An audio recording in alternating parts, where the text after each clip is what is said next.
எங்களுக்கு 2 மணிக்கு ஸ்லாட் கொடுத்துருந்தாங்க காமாட்சி அம்மனை பார்க்குறதுக்கு அப்படின்ட்டு. கரெக்டாக நாங்கள் எல்லாருமே 2 மணிக்கெலாம் இங்கே வந்தாச்சு. இங்கேயும் வந்துட்டு ஸ்பெஷல் தரிசனம், தர்ம தரிசனம் அப்படின்னு சொல்லிட்டு இருக்குது.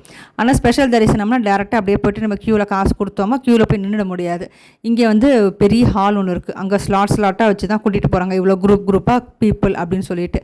நாங்கள் அது மாதிரி கிட்டத்தட்ட 2 மணிக்கு நாங்கள் வந்து அந்த ஹாலில் உட்கார ஆரம்பித்தோம். நாங்கள் அம்மனை பார்த்து வெளியே வரும்போது மணி 8:30 மணிக்கு தான் நாங்கள் நைட்டு 8:30 வெளியே வந்தோம். இல்லை தர்ம தரிசனமில் இருக்கிறவங்க காலையில் 6 மணிக்கு வந்து நின்றவங்க எங்கள் கூட தான் சாமியை பார்த்தாங்கன்னா இப்போ எவ்வளோ கும்பல் இருக்கும்.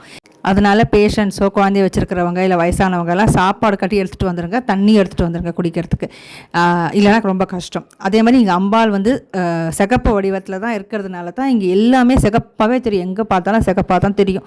நம்ம கோயிலுக்குள்ளே போனாலே பெருசாக நமக்கு வந்து குங்குமம் வச்சு விட்டுடுவாங்க அம்பாள் பார்க்குறதுக்கு முன்னாடியே. அதனால் எல்லா அம்பாலுமே இங்கே சிகப்பு போட்டிருப்பாங்க, குங்குமத்தை அப்படியே நிறைய வச்சுருப்பாங்க. அது ரொம்ப அழகாக இருக்கும். நமக்கு பார்க்குறதுக்கு அந்த ஒரு தீய எண்ணமே வரவே வராது, அந்த மாதிரி இருக்கும். நம்ம யூடியூப்லேயோ இல்லை கூகுள் இமேஜஸில் பார்க்குற மாதிரி கண்டிப்பாக இருக்கவே இருக்காது. கருவறைக்குள்ளே அம்பாள் டோட்டலாக டிஃப்ரெண்ட்டான ஒரு ஃபார்மில் தான் நமக்கு தெரிவா. அங்கே வந்துட்டு ரொம்ப இருட்டாக இருக்கும் கருவறை, எக்ஸ்ட்ரீம்லி டார்க்கு. அங்கே வயசானவங்களாம் கையை பிடிச்சிட்டு தான் கூட்டிகிட்டு போகணும், கண்டிப்பாக தடிக்கிறோம், அந்த மாதிரி தான் இருக்கும். அங்கே குளம் சின்னதாக இருக்குங்க தண்ணி. அதில் வந்து தண்ணி நம்ம அவங்க கையால் எடுத்து நம்ம கையில் கொடுக்குறாங்க.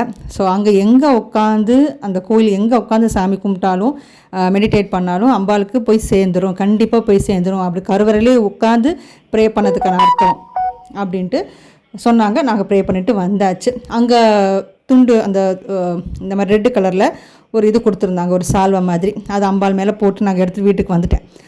ஒரு அந்த தண்ணி கொடுப்பாங்கன்னு சொன்னேன் இல்லையா, அதில் வந்து ஒரு பாட்டில் எனக்கு தெரியாது எக்ஸாக்டாக, ஆனால் என்னோடய ஃப்ரெண்டு சொன்னான். ஸோ பாட்டில் எடுத்துகிட்டு போயிருந்தேன். அதே மாதிரி எங்கள் அம்புபாஜி மேலே நடக்கும். அப்போ வந்து அம்பாள் மேலே போட்ட துணி வந்து சிகப்பாக மாறும்னு சொல்லுவாங்க. எனக்கு அதெல்லாம் அங்கே போய் தான் எனக்கு தெரிஞ்சுது. அந்த துணி வந்துட்டு நான் கிடைக்குமான்னு கேட்டப்போ அசாமில் இருக்கிற அந்த ஒரு பொண்ணு வந்து எங்கள் ட்ரூப்பில் வந்த ஒரு பொண்ணு வந்துட்டு தாங்கிட்டே இருக்குன்னு சொல்லி எனக்கு ஒன்று கொடுத்தா. ஜூன் மாதம் நான் போய் வாங்கிக்கிறேன், இங்கே தான் இருக்கேன் அப்படின்ட்டு. ஸோ அதுவும் வந்துட்டு நல்லபடியாக எனக்கு கிடச்சுன்னு சொல்லி வீட்டுக்கு எடுத்துகிட்டு வந்துட்டேன். இதெல்லாம் ரக்ஷை நமக்கு அம்பாள் மேலே போட்டதுனால அந்த அளவுக்கு பவர்ஃபுல் ரக்ஷை. அங்கே வந்து நிறையா பலி கொடுக்குறாங்க. அதெல்லாம் வந்துட்டு நான் ஒன்று வந்து பார்த்துட்டு வந்துட்டேன். ஸோ அது சரியா தப்பா அப்படின்ட்டு நான் யோசிக்கலை, அது அவங்க வழக்கம் அப்படின்ட்டு இருந்துச்சு. இது வந்து அந்த எங்கள் கையில் கொடுத்த தண்ணியை வந்து ஃபுல்லாகவே இந்த பாட்டில் எடுத்துகிட்டு போயிருந்தேன்னு சொன்னேன் இல்லையா, இந்த பாட்டிலில் ஊற்றிட்டு கொஞ்சம் எல்லாருக்கும் குடிச்சிட்டு அப்படியே தூக்கி வீட்டுக்கு கொண்டு வந்துட்டேன். நான் இந்த பாட்டிலோட உடம்பு சரியில்லை அந்த மாதிரி இருந்தோம் அப்படின்னா இது வந்து குடிக்கணும். அதே மாதிரி நம்ம எங்கள் அம்மா அப்பாலாம் வர முடியாது, ரொம்ப ட்ராவல் பண்ணி வர முடியாது வயசானவங்கன்ட்டு, அவங்களுக்கு ஊருக்கு எடுத்துகிட்டு போகும்போது கொண்டு போய் கொடுக்கலாம் அப்படின்னு சொல்லி இதை எடுத்து வச்சுருக்கேன். மொத்தத்தில் நம்ம காமாட்சி தேவி கோயிலுக்கு போனோம் அப்படின்ட்டா நமக்கு கொஞ்சம் கூட நெகட்டிவ் தாட் வரவே வராது, இருந்தாலும் போயிடும். அங்கே வந்துட்டு அந்த அளவுக்கு நமக்கு எல்லாமே கண்ணுக்கு அப்படி தெரியும் நமக்கு.